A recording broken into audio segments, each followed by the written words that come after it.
কেমন আছেন আপনারা? আশা করি আল্লাহর রহমতে ভালো আছেন। যদি চ্যানেলটি ভালো লাগে অবশ্যই চ্যানেলটি সাবস্ক্রাইব করুন। আমার পাশে থাকবেন। প্রতিদিনের মতো আজকে এক আপুকে আমি চ্যানেলে হাজির করেছি। মিডিয়া কি কারণে আসে সেটা আপনাদের শোনাবো।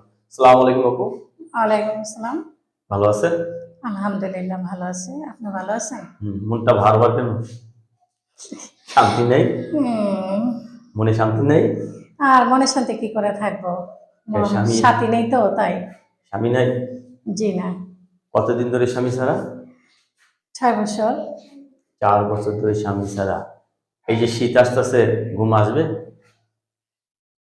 হ্যাঁ, কোল বালিশ আছে অবশ্য। ফুলবালি যদি স্বামীর কাছে হতো তাহলে তো কেউ বিয়েই বসতো না। আচ্ছা, 4 বছর ধরে স্বামী ছাড়া না? কি স্বামী মারা গেছে না ডিভোর্স হয়েছে? না, স্ট্রোক করে মারা গেছে। এখন কি সংসার করতে চাচ্ছেন? জি হ্যাঁ, যদি ওরকম কোনো ভালো হৃদয়বান ব্যক্তি পাই তাহলে বিয়ে করব। যদি কোনো হৃদয়বান ব্যক্তি পান? জি। অনেকের তো বউ মারা গেছে, বউ চলে গেছে। হ্যাঁ, এরকম দেখেই, কিন্তু কারো বউ আছে এরকম দেখে আমি করব না।